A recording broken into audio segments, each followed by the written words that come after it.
The first bell rang, echoing through the hallways of Jackson High, but for Amara Johnson, it felt like a countdown to a nightmare. She had been walking these corridors for years, always keeping her head down, hiding the fire that simmered beneath her calm exterior. Today, though, the taunts were louder, the sneers sharper, and the tension thicker. As she turned the corner, 3 older students blocked her path. "What's up, freak?" One of them spat, a cruel grin spreading across his face.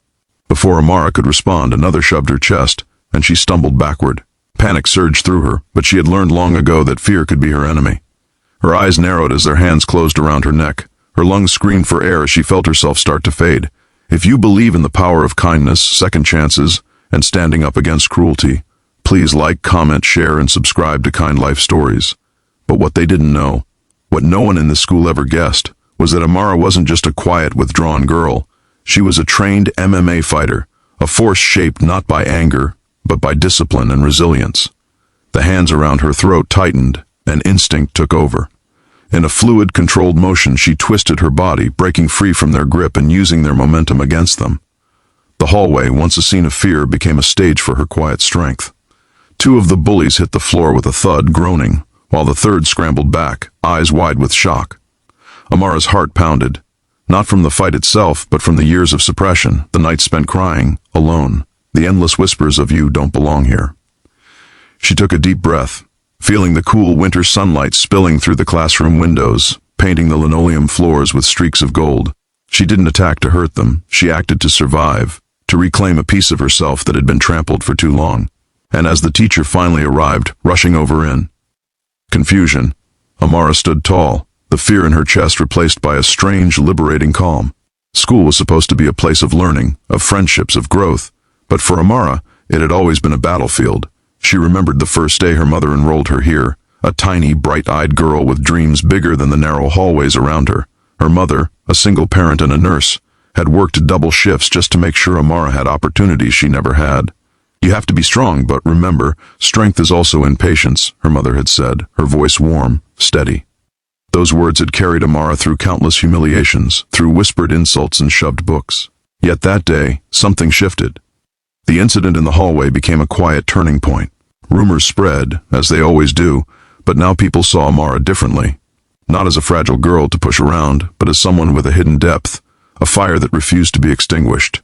Some students approached her cautiously, apologizing for past cruelties, while others still whispered behind her back. Amara's heart was guarded, but she began to see cracks in the wall she had built around herself. She realized that her power wasn't just in her fists or her training. It was in her ability to rise after being pushed down, to face fear head-on, to be unapologetically herself. After school, she would often retreat to the empty gymnasium, practicing moves and techniques that had saved her life. The smell of sweat and polished wood became comforting, a reminder that she could channel pain into strength, that she could transform vulnerability into resilience. One afternoon, as she sparred with a punching bag, tears slipped down her cheeks. Not tears of fear, but tears of release, of liberation. She had been underestimated all her life, dismissed for her quiet nature and gentle demeanor. But now, the hallway confrontation was behind her, and a new sense of purpose surged forward. She wasn't just fighting bullies anymore. She was fighting for herself, for dignity, for a life where she could stand unafraid. Her friends, those few who had seen the quiet courage in her eyes from the start, began to notice the change. Malik, a soft-spoken boy who had once shared lunch tables with her in silence, now smiled at her with admiration. "You're different," he said one day, not as a tease, but with genuine respect. "Not scared of anything, huh?" Amara chuckled softly, her shoulders relaxing for the first time in years. "I guess I'm done being scared," she whispered, almost to herself. The truth was, the fight in the hallway had been more than physical. It had been emotional, a reckoning with every insult, every shove, every moment she had felt powerless. And standing there, with the afternoon sun cutting across the gym floor, she felt free. The bullies, of course, didn't disappear entirely.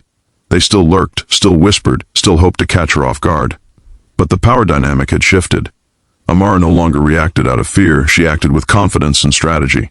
Teachers and students began to notice her quiet strength, her ability to diffuse tension without escalating it, her resilience in the face of adversity.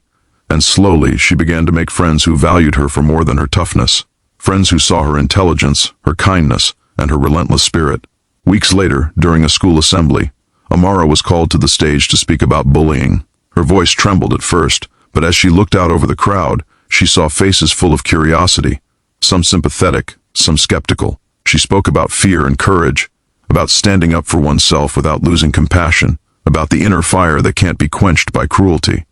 Her words carried weight, not because she was trying to prove herself, but because they were born from lived experience. Students listened, teachers nodded, and for the first time, Amara felt that her story had power beyond the gym, beyond the hallways. It could inspire, it could heal, it could change minds. By the time the final bell rang, signaling the end of another school day, Amara walked out into the crisp daylight, the wind brushing against her face, carrying with it the sense of winter and hope. She didn't look back. She didn't need to. The girl who had once been choked in the hallway was no longer defined by the fear of others. She had faced it, and she had emerged stronger not just in body, but in spirit.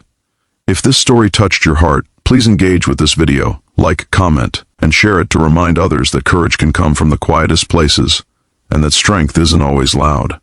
Special request, take a moment today to reach out to someone who feels unseen, to stand up for kindness, and to honor the quiet fighters among us.